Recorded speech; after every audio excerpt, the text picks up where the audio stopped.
2024 లేదా 25లో డిగ్రీ లేదా బీటెక్ చదివారా? సాఫ్ట్‌వేర్ జాబ్ కోసం ఎదురు చూస్తున్నారా? అయితే కోడ్ జ్ఞాన్ 100 డేస్ కోర్సులో చేరండి. జాబ్ సాధించండి.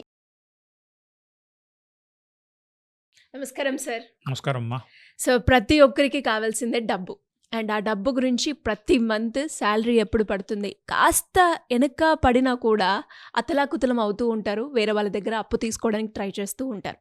వాళ్ళకొచ్చిన బడ్జెట్ ఏదైతే ఉందో, వాళ్ళకొచ్చిన జీతం అది 15,000 అవ్వచ్చు, 35,000 అవ్వచ్చు, 1,00,000 జీతమే అవ్వచ్చు. దాన్ని ఏ రకంగా డివైడ్ చేసుకుంటే ఇంకొకరి దగ్గర మనము అప్పు అని చేయి చాచకుండా ఉంటాం సార్? మనకి బడ్జెట్లో అమ్మా ఎక్స్పెక్టెడ్ ఖర్చులు, అన్ఎక్స్పెక్టెడ్ ఖర్చులు అని ఉంటాయి. హ్మ్.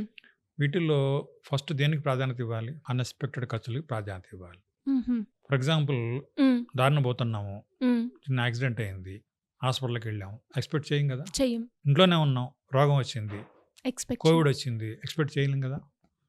సో దీనికి ముందు ప్లాన్ చేసుకుంటే హ్మ్. ఎక్స్పెక్ట్ దానికి ప్లాన్ చేసుకోవచ్చు. ఓకే. అందుకని ఫస్ట్ మేము ఏం చెప్తామంటే హ్మ్. హెల్త్ ఇన్సూరెన్స్ తీసుకోవాలి ఫస్ట్. ఎందుకంటే హెల్త్ లేకపోతే ఏం లేదు కదా, మనందరికీ తెలుసు. అవును. సో అందుకని అన్ఎక్స్పెక్టెడ్ ఖర్చుల్లో ఫస్ట్ హెల్త్ ఇన్సూరెన్స్. హ్మ్. నేను కొత్తగా ఒక బుక్ రాశాను, మనీ పర్స్ హెల్త్ ప్లానర్ అని. అది షర్ట్కి ఫస్ట్ గుండె సరిగ్గా పెట్టుకుంటే మిగతా గుండెలనే ఆటోమేటిక్గా మంచి దారిలో వచ్చేస్తాయి. సో ఆ ఫస్ట్ గుండె హెల్త్ ఇన్సూరెన్స్, అది చేస్తే మిగతా అన్నీ కూడా ఆటోమేటిక్గా సెట్ అయిపోతాయి. బుక్లో రాశానమ్మా, ఒక రోడ్పతిగా మారిపోవడానికి ఒక హాస్పిటల్ బిల్ చాలు. హ్మ్. ఇప్పుడు మా చిన్నప్పుడమ్మా డాక్టర్ కన్సల్టేషన్ ఫీజు ₹5, ₹10 ఉండేది. ఇప్పుడు కన్సల్టేషన్ ఫీజు ఎంత ఉంది డాక్టర్ గారిది? Depends sir. ఒక్కొక్క ₹1000, డాక్టర్ దగ్గర ఒక్కొక్క 1500, అపోలో అయితే 2000 దాకా ఉంది. అవును. అంటే ₹5, ₹10 కన్సల్టేషన్ ఫీ ₹1000, 2000 దాకా అయింది. ఇవాళ 15 లక్షలు అయ్యే సర్జరీ కాస్ట్ నెక్స్ట్ 20 ఏళ్ళ 30 ఏళ్ళు ఎంత అవుతుంది? అప్పటిదాకా ఎందుకు, ఇప్పుడు మొన్న ఒక మా దగ్గరికి వచ్చిన ఒక క్లయింట్ చెప్పారు, ఫీవర్తో హాస్పిటల్కి వెళితే 11,50,000 అయిందమ్మా ఫీవర్ తోటి. మరి ఒక హాస్పిటల్ బిల్ చాలు కదా. అదే పెద్ద పెద్ద క్యాన్సర్ లాంటివి వస్తే 1,00,00,000, 2,00,00,000 అయిపోతా ఉన్నాయి. అందుకని ఫస్ట్ హెల్త్ ఇన్సూరెన్స్ చేయిస్తే మిగతా పనులన్నీ ఆటోమేటిక్గా మనం ప్లాన్ చేసుకోగలుగుతాం. So first health insurance. Next next కొంత ఎమర్జెన్సీ ఫండ్ పెట్టుకోవాలి. హ్మ్. అంటే మనం ఇవి హెల్త్ ఇన్సూరెన్స్ తోటి కొన్ని తట్టుకోగలుగుతాం. నెక్స్ట్ చేయాల్సింది లైఫ్ ఇన్సూరెన్స్.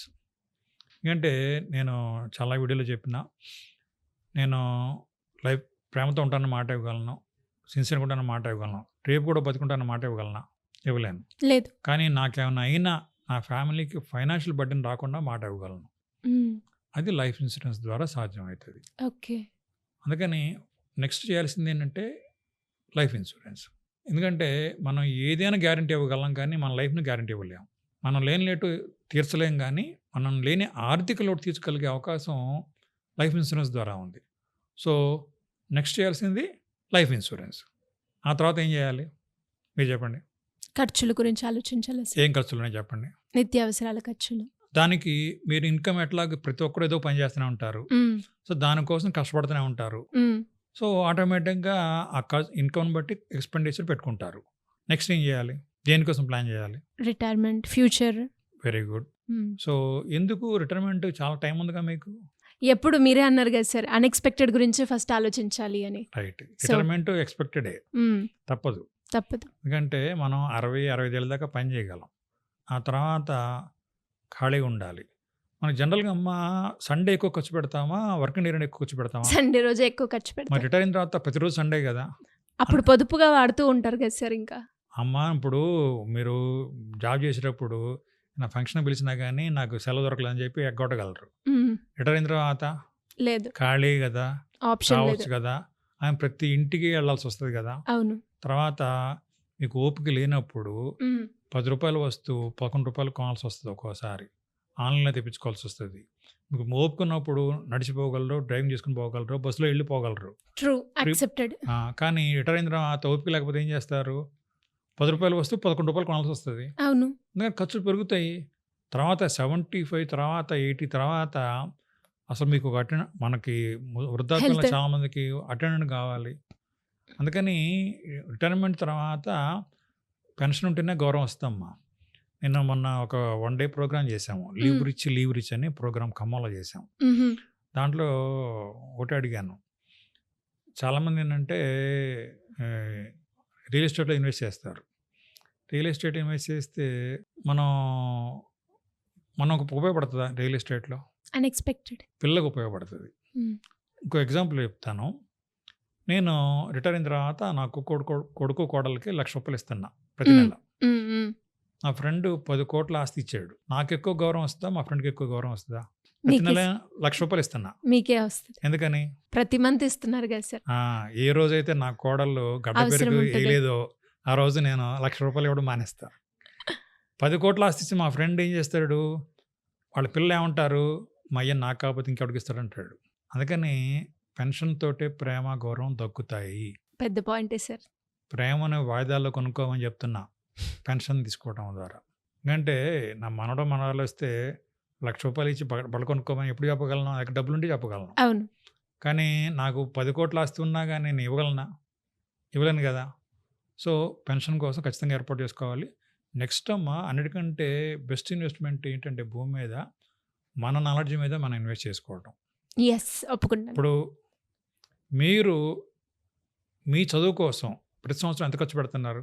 అంటే నా స్కిల్‌ని ఇంప్రూవ్ చేసుకోవడానికి యెస్. 10,000 10,000-15,000 ప్రతి సంవత్సరం. అంటే పర్ మంత్ సార్ నేను చెప్పింది. Very good. ఎందుకంటే నాలెడ్జ్ ఇంప్రూవ్‌మెంట్‌కి ఖర్చు పెడితే అది ఖర్చు కాదు పెట్టుబడి. యెస్. అందుకని నా మనీ పర్స్ పుస్తకంలో ధర అని రాయలా. శ్రమలేని రాబడికి తెలివైన పెట్టుబడి అని దాని ప్రైస్ రాశా. ఓకే. అందుకని మన తెలివితేటల మీద మన స్కిల్ ఇంప్రూవ్‌మెంట్‌కి మనం ఇన్వెస్ట్ చేస్తే అది ఖచ్చితంగా పెట్టాల్సిన పెట్టుబడి.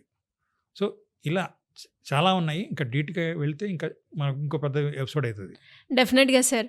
అండ్ ఇలా మనం మన బడ్జెట్‌ని డివైడ్ చేసుకుంటే ఒక స్టేబుల్ ఫ్రీడమ్‌గా మనం ఫైనాన్షియల్ ఫ్రీడమ్‌గా ఉండొచ్చంటారు. నిరంతర ప్రయత్నం అంతే. ఖచ్చితంగా వస్తది. అయితే దానికంటే ముందు ఫస్ట్ చేయాల్సిన పనేంటంటే హ్మ్. ఫైనాన్షియల్ ప్లానింగ్‌లో మనకన్నీ తెలుసు అనుకుంటాము. కాదమ్మా. నాకు తెలిసినంత వరకు 90% ఫైనాన్షియల్ మిస్టేక్స్‌కు తెలియక చెయ్యం. తెలిసే చేస్తాం. ఎక్స్‌పర్ట్‌ని కలవండి. ఎక్స్‌పీరియన్స్ ఉన్నోళ్ళని కలవండి. నేను మనీ పర్సన్ పుస్తకాలు రాసా. మనీ పర్సన్ 1, 2, 3 ఫోర్త్ బుక్ కూడా వచ్చింది. నేను మిస్టేక్స్ చేయకుండా ఈ పుస్తకాలు రాయలేదు తల్లి. ఎక్స్‌పీరియన్స్ రాకుండా రాయాలి. అంటే నేను నా పుస్తకాలు చదివితే నన్ను కలిస్తే నేను చేసిన మిస్టేక్స్ మీరు చేయరు కదా! అవును. అందుకని మీరు ఎంత మేధావి అయినా, మీకెంత తెలిసినా హ్మ్. ఎక్స్‌పీరియన్స్ ఉన్న వాళ్ళని కలవండి. వాళ్ళ ద్వారా నేర్చుకోండి. డెఫినెట్‌గా అప్పుడు సార్. మాత్రం ఫైనాన్షియల్‌గా లైఫ్ చాలా బావుంటుంది. డెఫినెట్‌గా సార్. హెల్త్ ఖరాబ్ అయితే ఎలా అయితే ఒక డాక్టర్ ముఖ్యమో, ఫైనాన్షియల్ పరంగా వెల్త్ కోచ్ కూడా అంతే ముఖ్యం.